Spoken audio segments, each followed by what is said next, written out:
오늘부터 사도행전 말씀으로 부활하신 주님이 세우시는 교회라는 주제로 말씀을 나누는데, 오늘 첫 번째로 기다리는 교회라고 하는 제목으로 말씀을 나누려고 합니다. 제가 오늘 설교를 시작하면서 한 가지 질문으로 설교를 시작해 보려고 합니다. 교회는 어떻게 시작이 될까요? 교회는 어떻게 시작이 되는 것 같습니까?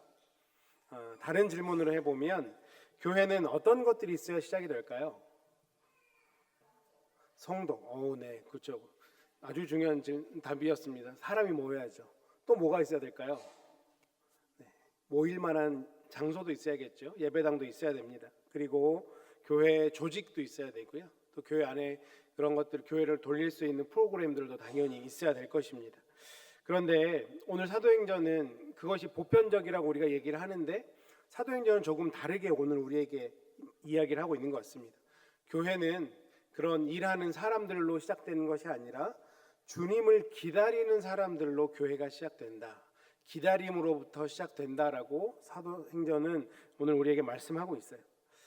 참 역설적이라는 생각이 들었습니다. 우리가 그냥 은연중에 뭔가 해야 우리는 안심이 되지 않습니까? 내가 뭔가 그래도 교회를 위해서 뭔가를 해야 안심이 되는데, 지금 사도행전에서 교회가 시작될 때 가만히 있어라, 기다려라 라고 하니까 뭔가 이건 좀 맞지 않는다라는 생각이 드는 것 같아요. 왜 그렇습니까? 우리가 그냥 가만히 있으면 좀 뒤처지는 것 같고, 기다리면 손해보는 것 같고, 멈추면 실패하는 것 같은 그런 사회에서 우리가 그런 것들을 경험했기 때문에 우리가 가만히 있으면 안 되는 거 아닌가라는 생각이 자연히 드는 거죠. 특별히 이민자로서의 삶은 더 그렇지 않습니까? 우리가 이민자로서 기다린다라고 하는 것은 어떤 면에서는 사치인 것 같고 결코 낭만적이지 않는 그런 단어라고 할 수 있습니다. 우리가 이민 와서 생각해 보면 얼마나 열심히 살아오셨습니까? 이곳에 정착하고 살아남기 위해서 정말 최선을 다해서 살아오셨기에 기다림이라고 하는 그 단어가 그냥 믿음의 언어라기보다는 그냥 답답함의 언어로 들릴 때가 많다라고 하는 거죠. 특별히 우리 한국 사람은 빨리빨리 문화에 너무나 익숙해져 있는 사람들인데, 기다리라고 하면 잠깐 기다리다가 그새 기다리지 못하고 정말 내가 뭔가를 해야 되는데 이러면 안 되는데 이렇게 생각하는 사람들이지 않을까 생각을 해봅니다. 그런데 오늘 본문은 분명하게 우리에게 부활하신 주님은 기다리는 교회를 세운다라고 말씀하고 있어요. 그 기다림은 그냥 손 놓고 앉아있는 기다림이 아니고 주님의 약속을 붙들고 주님의 때를 기다리는, 그것을 준비하는 거룩한 시간을 기다림이라고 말씀하는 것입니다. 오늘 이 본문 말씀을 가지고 주님이 얘기하시는 이 기다리는 교회가 어떤 모습인지, 우리는 어떤 모습을 추구해야 되는지 함께 말씀을 나누고 이 말씀을 붙잡고 기도하고 또 한번 살아내 봤으면 좋겠습니다. 오늘 사도행전은 예수님이 승천하신 이후에 제자들이 이 세상을 뒤집는 이야기, 이것이 사도행전에 우리가 잘 알고 있는 이야기 아닙니까? 그런데 그 위대한 역사 앞에 먼저 나오는 명령이 있는데, 그것이 오늘 4절 말씀해 보니까 아버지께서 약속하신 것을 기다리라 라고 말씀하고 있어요. 그 놀라운, 제자들이 세상을 뒤집어 놨던 그 놀라운 역사 앞에 먼저 있었던 것이 뭐냐면 아버지께서 약속하신 것을 기다리라 라고 하는 것입니다. 사실 이게 교회의 첫 번째 훈련이었습니다. 한번 생각해 보십시오. 제자들의 상태가 어땠을까요? 부활하신 주님을 만났어요. 정말 그 마음이 너무 뜨겁지 않았겠습니까? 정말 내 주님께서, 내 선생님께서 말씀하신 대로 살아나신 거예요. 그것을 봤던 제자들은 지금 뭐라도 할 수 있을 것 같고, 당장 나가서 이 주님을 내가 전하면 온 세계가 뒤집어질 것 같은 그런 생각을 했었을 것입니다. 십자가의 충격도 이제는 이겨냈을 것이고요, 부활의 확신도 생겼을 것이고, 이제 나는 세상으로 바로 뛰어들어서 이 세상을 변화시킬 것이다, 이 마음이 막 용솟음 쳤을 것 같습니다. 그런데 예수님은 그런 제자들의 마음을 아시고 먼저 멈추게 하신 것입니다. 왜 예수님은 이렇게 의욕적인 제자들을 그래 그럼 이제 너희가 세상에 나가서 해봐라 라고 하지 않고 멈추라고 기다리라고 하셨을까요? 왜냐하면 주님의 교회는 인간의 열심으로 세워지는 것이 아니라 교회는 오직 주님의 약속과 성령의 능력으로 세워지는 것이기 때문에 너희의 의욕으로 너희의 열심으로 교회가 세워지지 않는다라고 하는 것을 제자들에게 일러주기 위해서 아버지의 약속하신 것을 기다려라 라고 말씀하신 것입니다. 그런 의미에서 볼 때 기다리는 교회는 주님의 약속을 붙잡으면서 기다리는 교회가 바로 주님이 원하시는 교회의 모습이라고 하는 거죠. 오늘 1절 말씀에 보면 누가가 데오빌로에게 이 사도행전의 수신자가 데오빌로라는 사람이잖아요. 이렇게 얘기합니다. 1절에 보니까 내가 먼저 쓴 글에는 무릇 예수께서 행하시며 가르치시기를 시작하신부터라고 말씀하죠. 저 시작하신부터라는 글이 굉장히 저는 중요하다고 생각하는데요. 내가 먼저 쓴 글이 무엇입니까? 누가복음이죠. 누가복음을 마무리하면서 예수님의 사역이 끝났다라고 이야기하는 게 아니라 오히려 예수님이 행하시며 가르치시기를 시작하는 그 사역이 이제 사도행전, 예수님은 부활 승천하셨지만 이어지고 있다라고 지금 누가가 이야기하고 있는 거예요. 즉 사도행전은 제목으로 보자면 사도들의 행전인데 엄밀히 얘기하면 예수님의 계속된 행전이라고 볼 수 있다라고 하는 거죠. 교회는 사람의 프로젝트가 아닙니다. 교회는 부활하신 주님이 지금도 일하시는 현장이 교회인 거예요. 그래서 교회를 봤을 때 사람이 보이면 안 되고 하나님이 보이고 예수님이 보이고 성령님이 보여야 되는 이유가 바로 거기 있는 거죠. 그런데 우리는 종종 우리가 정말 이 뜨거운 제자들처럼 뜨거운 마음 때문에 내 손으로 교회를 떠받들어야 될 것처럼 생각하는 경우가 있는 것 같습니다. 내가 안 하면 안 된다. 내가 더 나서야 된다. 내가 더 챙겨야 된다. 너무 귀한 마음이죠. 너무 귀한 헌신입니다. 그런데 그 생각이 주님의 약속보다 성령님보다 앞서면 안 된다라는 거예요. 그렇게 되는 순간 우리는 교회를 섬기는 사람이 아니라 교회를 짊어지려는 사람이 될 수밖에 없을 것 같습니다. 교회는 우리가 짊어지시는 걸까요? 교회는 우리가 짊어지는 것이 아니라 주님이 세우시는 겁니다. 우리는 주인이 아니라 종이잖아요. 우리는 감독이 아니라 증인으로 부름을 받았다라는 사실을 반드시 기억해야 되는 것이죠.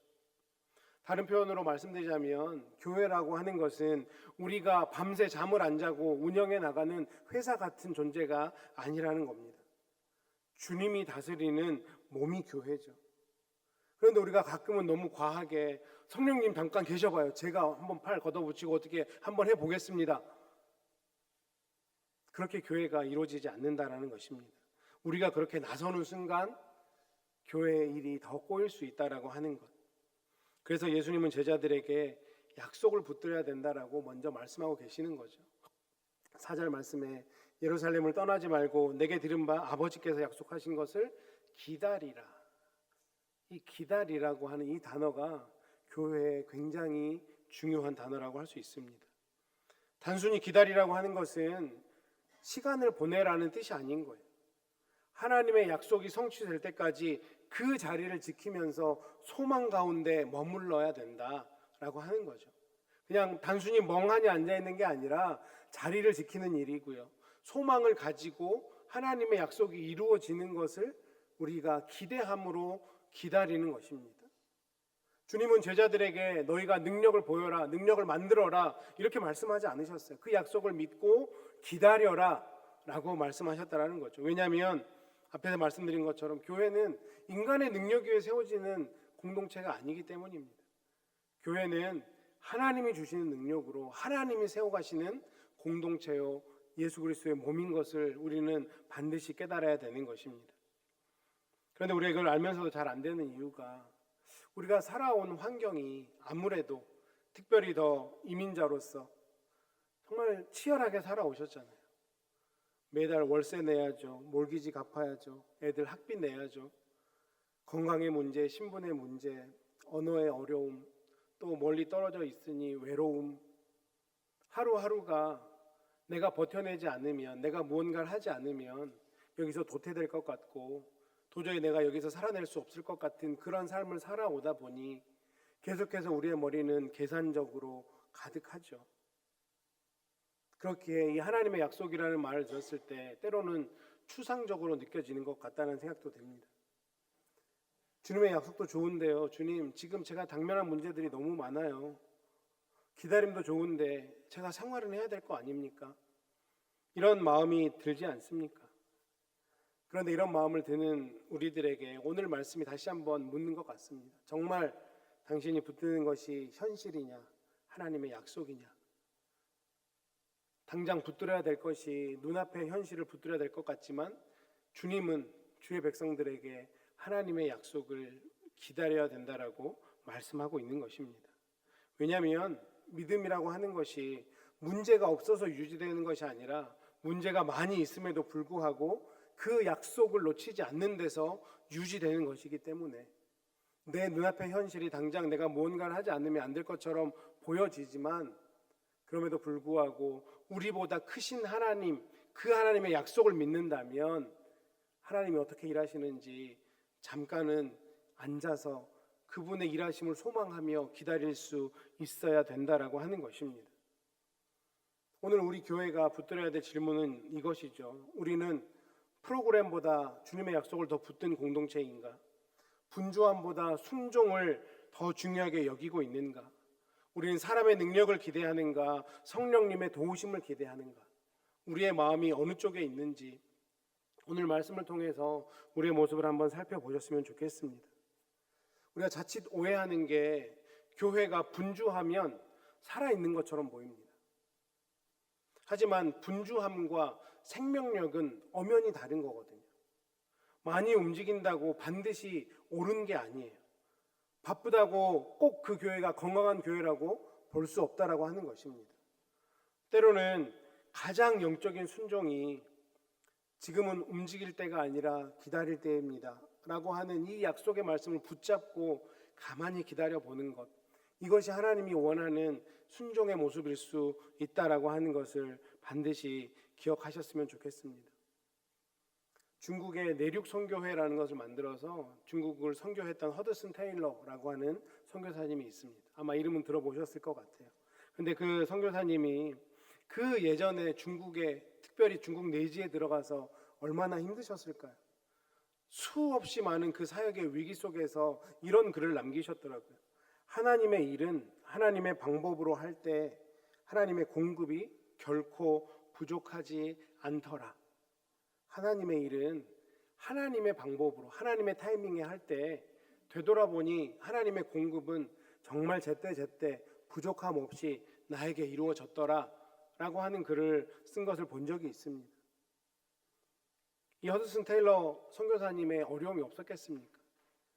너무너무 힘들었지 않았을까요? 재정의 압박, 건강의 문제, 사역의 불확실성, 이런 것들이 늘 그 선교 사역 앞에 가득했지만 지나고 보니 그래도 내가 하나님의 방법대로 하나님의 때를 지키며 사역을 했더니 하나님께서 가장 알맞게 채우셨더라.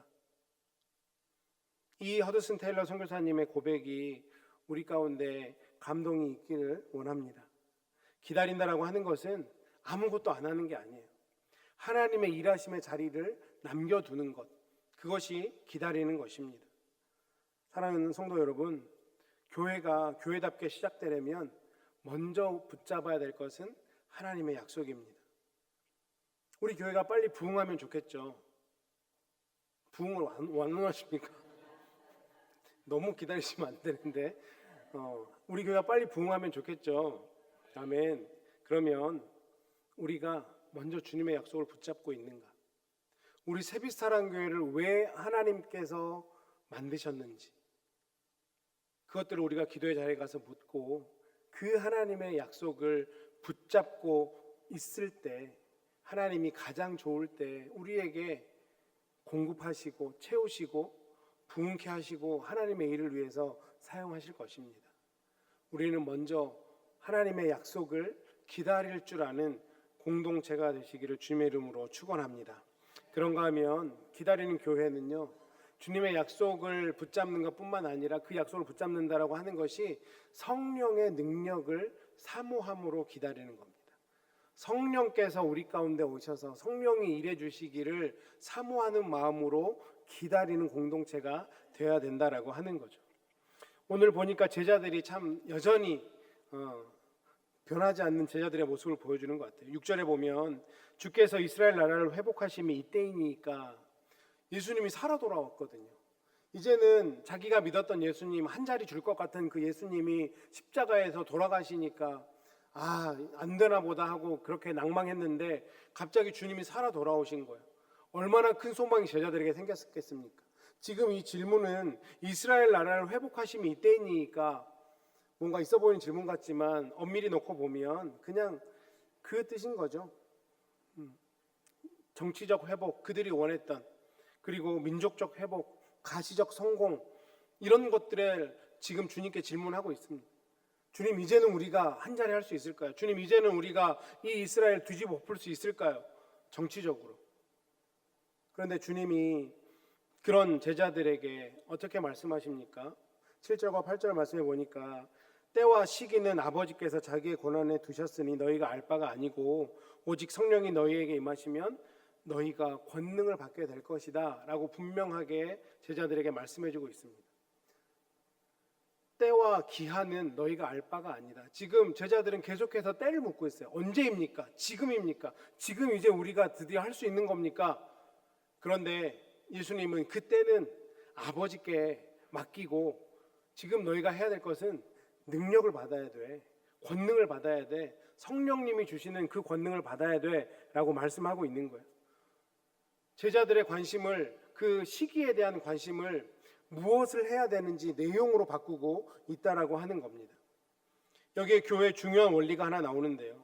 교회는 미래의 시간표를 장악하는 공동체가 아니고 현재의 순종을 배우는 공동체라고 하는 것입니다.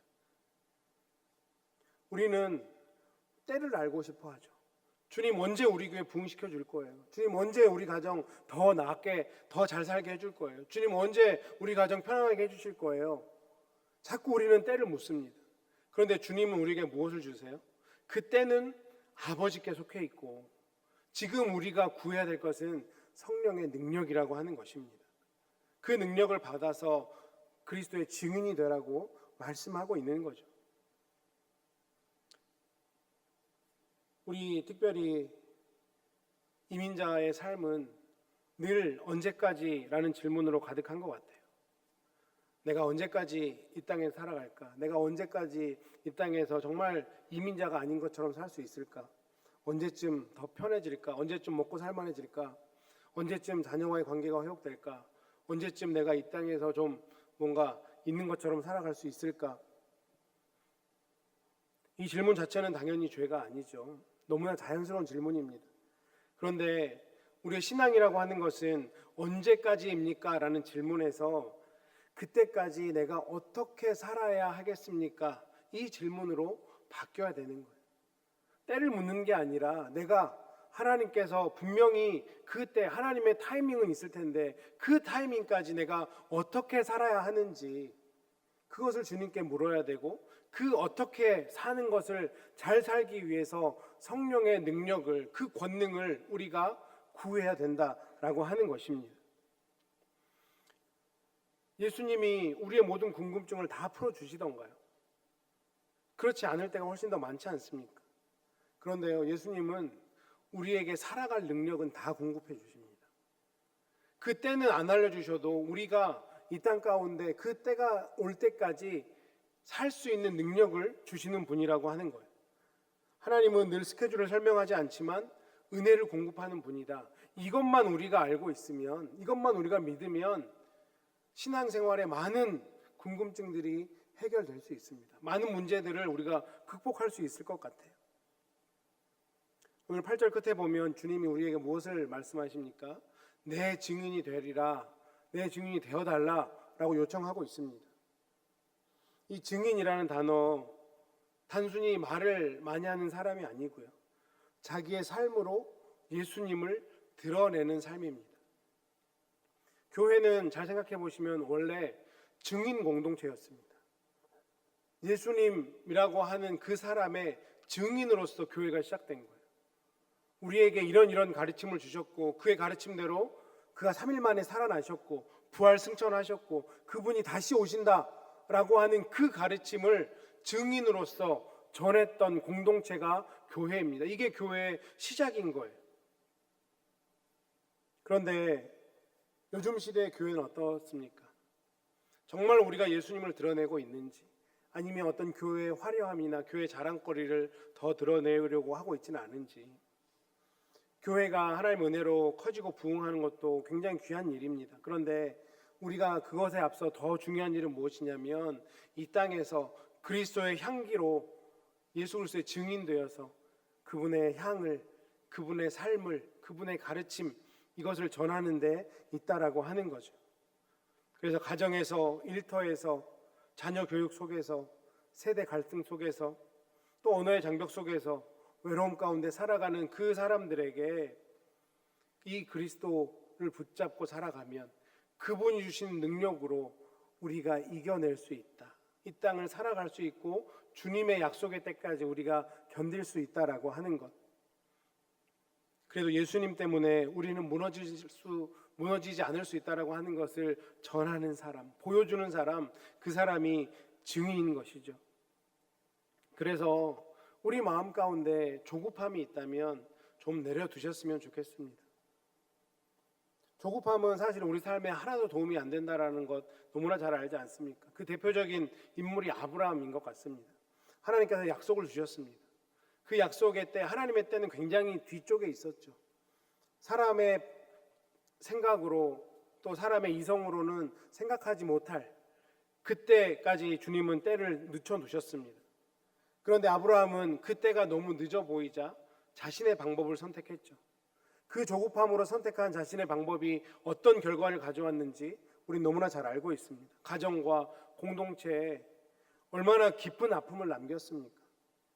하나님의 약속이 틀린 것이 아니라 인간의 조급함이 문제였던 것이죠.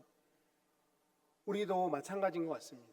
우리가 그 하나님의 때를 기다리지 못하면 하나님의 뜻보다 내 방법이 앞서게 되고 하나님이 원하시는 길이 아니라 내가 더 그 일들을 꼬이게 만든다라고 하는 것이죠. 우리가 가끔 이렇게 기도하지 않습니까? 앞은 굉장히 신앙적으로 기도합니다. 주님 뜻대로 해 주시옵소서. 그런데 주님, 이번 주 안에 가급적으로 해결해 주시면 너무 좋겠습니다. 믿음이라고 하는 것은 하나님의 뜻을 신뢰하는 것이고요. 하나님의 타이밍을 신뢰하는 것입니다. 그런데 조급함은 그 하나님의 시간을 불신하는 것밖에 안 되는 거죠. 우리에게 필요한 것은 정말 하나님의 타이밍, 그것을 기다릴 줄 아는 그 믿음이 필요한 것 아니겠습니까? 그리고 그 기다림을 지치지 않고 기다리게 할 수 있는 것은 성령의 능력이다. 성령의 권능이다. 그러니 우리가 구해야 될 것은 언제까지입니까가 아니라, 그 시기가 아니라, 주님, 내가 그 시기는 주님께 맡기고 그 시기까지 견딜 수 있는 능력을 나에게 주십시오 라고 기도의 자리로 나아가야 되는 것이죠. 우리에게 필요한 것, 우리 교회에 필요한 것, 더 많은 프로그램 이전에 더 많이 성령을 의존하는 것이 우리 교회에 반드시 필요하다라고 하는 것을 우리가 반드시 기억했으면 좋겠습니다. 왜 그럴까요? 성령 없이 하는 봉사는 금방 지칠 수밖에 없습니다. 성령 없이 하는 설교는 정보는 줄 수 있을지 모르겠으나 생명은 전달하지 못할 것입니다. 생명 없이 하는 교제는 친교는 될 수 있는데요, 공동체를 이룰 수 있게 할 수는 없습니다. 생명 없이 하는 사역은 돌아가긴 하더라도 변화를 가져올 수는 없다고 하는 사실, 우리 오랜 시간 동안 우리의 신앙생활을 통해서 너무나 익히 잘 알고 있는 것 아니겠습니까? 그러므로 기다리는 교회는 얼마나 빨리 성장할까 여기에 관심이 있는 것이 아니라 얼마나 성령을 의지하는가 여기에 관심을 두는 교회가 기다리는 교회일 것이고, 얼마나 많이 모일까 여기에 관심을 두는 것이 아니라 얼마나 우리가 그리스도의 증인으로 살아가고 있는가, 이것에 관심을 갖는 그 교회가 바로 기다리는 교회다라고 할 수 있는 것입니다. 그리고 이 방향성이 우리 새빛사랑교회가 나아가는 방향성이 되어야 될 것입니다. 마지막으로 기다리는 교회는요, 그렇게 예수 그리스도의 증인되어 보내심 받은 그 자리로 나아가는 교회입니다. 오늘 구절을 보니까 예수님께서 제자들이 보이는 가운데서 하늘로 올려서 승천을 하시고 구름에 가리워서 더 이상 보이지 않았다라고 말씀하고 있습니다. 말씀대로 약속대로 주님은 승천을 하셨죠. 그때 제자들이 하늘로 떠나버린 예수 그리스도를 계속 보고 있으니까 두 천사가 와서 뭐라고 얘기합니까? 갈릴리 사람들아 어찌하여 서서 하늘을 쳐다보느냐라고 말씀하고 있습니다. 이 말은 너희는 하늘을 쳐다보면 안 돼라고 하는 그런 뜻은 아니에요. 그런데 하늘만 쳐다보면서 계속 멈춰 서 있지는 말아라 라고 하는 그 뜻인 거죠. 우리 주님은 내가 올라간 그대로 다시 오실 것이다 라고 우리에게 분명히 약속하셨습니다. 그러면 올라간 그대로 다시 오실 거예요. 그때는 모릅니다. 그때는 몰라요. 하나님 기한에 있는 거죠. 그러면 우리가 이제 해야 될 것은 무엇입니까? 그 주님의 다시 오심을 기다리는 동안 멍하니 서 있는 공동체가 아니라 보냄받은 그 자리에서 주님의 약속을 살아내는 공동체가 되어야 된다라고 하는 거죠. 성경적인 기다림은 그냥 빈둥거림이 아닙니다. 회피도 아니고요, 막연한 낙관도 아닙니다. 성경적인 기다림은 하나님의 약속을 믿고 주님의 성령님의 권능을 의지해서 주님께서 우리를 보내실 때를 준비해서 그것들을 준비함으로 보내신 곳에서 살아가는 것입니다. 기다리는 교회는 가만히 멈춰있는 교회가 아니라 내면이 준비되는 교회인 것이죠. 말보다 기도가 깊어지고 조급함보다 순종하는 자리에 나아가고 믿음이 커지고 자기 확신보다 성령님을 의지하는 교회, 그것이 기다리는 교회의 올바른 모습일 것입니다. 저도 이제 거의 이민교회 20년 정도 사역을 하고 있거든요. 제가 이제 이민교회 사역을 하면서 이민교회 한 가지 아픔 중에 하나가 이민사회 자체가 터프하니까 그것이 우리 믿음 생활에도 어느 정도 흘러 넘쳐오는 영향을 받는 것을 경험하게 됩니다. 이민자로서 살아가는 것이 쉽지 않기에 그것이 정말 큰 문제죠. 이 땅에서 적응하고 서바이브하고 그렇게 하루하루를 살아내는 것이 너무 힘들다 보니 우리의 신앙생활도 그렇게 마치 살아내야 되는 것처럼 너무나 큰 때로는 열정으로 교회를 아프게도 하고, 그래서 교회 존재 이유가 자꾸 축소가 되는 거죠. 교회도 그냥 살아남아야 되는 존재처럼 여겨질 때가 있는 것 같은데, 교회는 하나님이 하시는 거기에 적어도 이 교회에서만큼은 우리가 조급하지 않고 하나님의 때를 기다리는 훈련을 해야 되는 것을 많이 느꼈습니다. 또 다른 한쪽으로는 또 우리가 너무 추억에 머물고 있지는 않나라는 생각도 들게 됩니다. 우리가 예전에는 이랬는데, 우리가 한국에서는 이랬는데, 우리 때는 그때는 적어도 그랬는데 라고 하는 것, 당연히 과거가 있어야 현재가 있죠. 그런데 과거를 답습하는 현재는 원하지 않을 것입니다. 과거에 가장 좋았던 것들, 또 잘못된 것들은 오히려 반성하는 모습으로 현재를 우리가 살아내는 것이 필요한 거죠. 이 자리에서 주님이 우리를 어떻게 사용하실지, 우리의 과거에 도움이 되는 부분들은 가져오지만 또 현재에서 바꿔야 될 분들은 또 바꿔야 되는 그런 일들을 해야 된다라고 하는 것입니다. 이렇게 이민교회가 이민교회로서 역할을 하면 이민자의 눈물을 닦아줄 것이고요, 다음 세대의 혼란과 낯선 땅에서 외로움으로 살아가고 있는 자들에게 위로와 소망을 줄 수 있는 공동체가 되지 않겠습니까?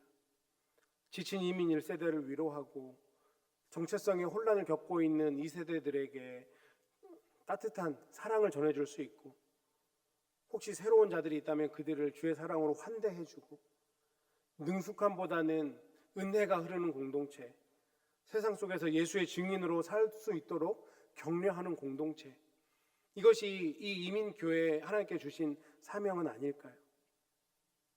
그런 의미에서 때로는 극단으로 가는 우리 이민교회의 모습을 조심해야 된다고 생각을 합니다. 첫 번째는 조급한 활동주의, 아마 처음 들어보셨을 거예요. 제가 처음 썼으니까. 그냥 너무 조급함으로 뭔가를 반드시 해야 된다라고 하는, 계속해서 뭔가를 해야만 교회가 살아남는다고 하는 그 조급한 활동주의는 우리가 없애야 된다고 생각합니다. 절대 기도보다 회의가 많으면 안 되고요. 성령보다 시스템이 앞서서도 안 됩니다. 주님의 뜻보다 효율을 따져서도 안 될 것입니다.